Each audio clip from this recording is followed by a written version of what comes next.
Hello, we are the Association for Child and Adolescent Mental Health, or ACAM for short.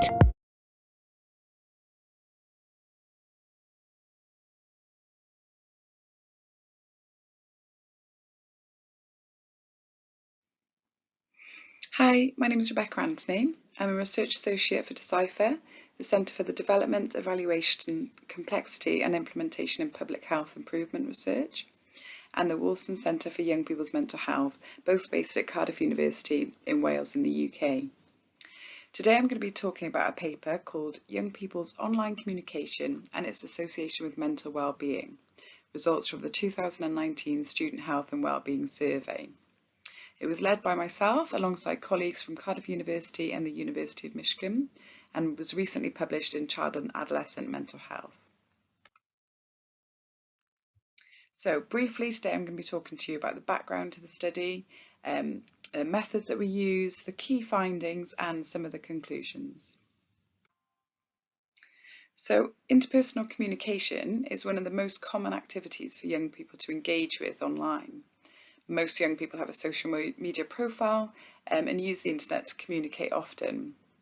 And most research so far has examined the association between the time spent online and depression, anxiety, mental wellbeing symptoms.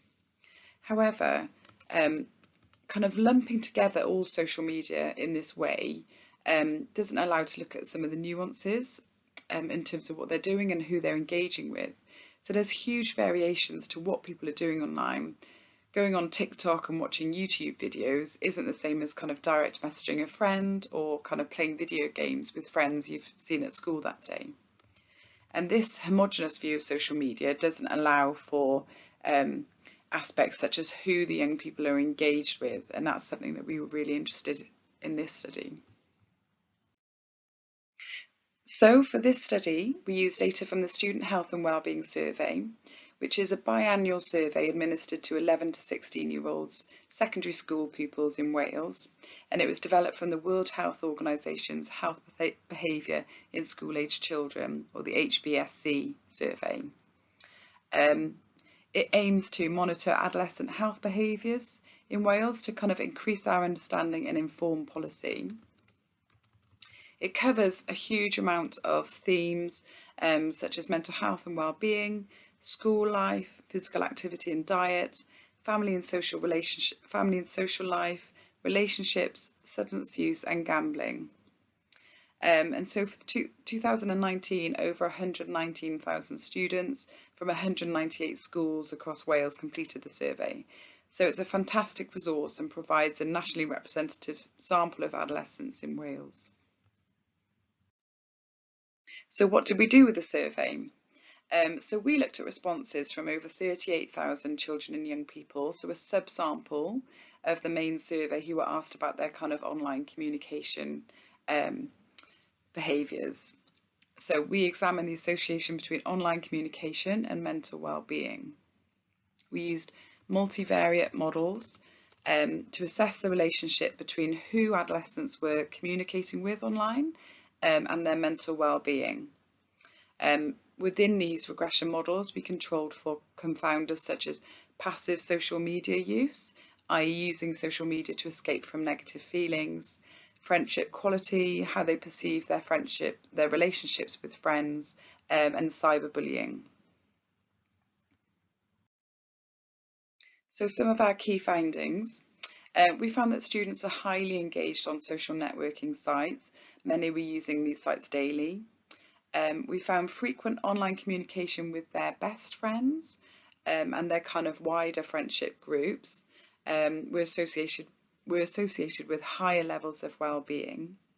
However, the frequency of online contact with virtual friends, i.e. friends they haven't met in real life but have only made online, was associated with poorer well-being. And it had a much larger negative association for girls than boys. So this was a really important message. So some conclusions from our study are that research investigating time spent online only may be oversimplistic and fail to consider some of the specific nuances, such as what they're doing and who they are engaging with. Our study found that the association between online communication and well-being vary depending on who adolescents were engaging with.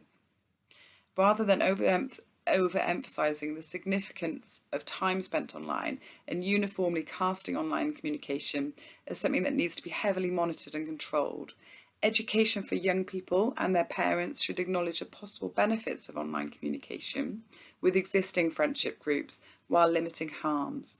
And we felt that interventions to improve young people's well-being should consider those positive associations.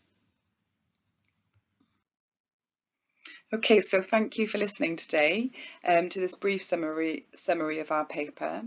You can find out more here. I've put the links to the paper, my email address if you have any questions, and the Decipher and Student Health Research Network websites. Thank you very much for your time.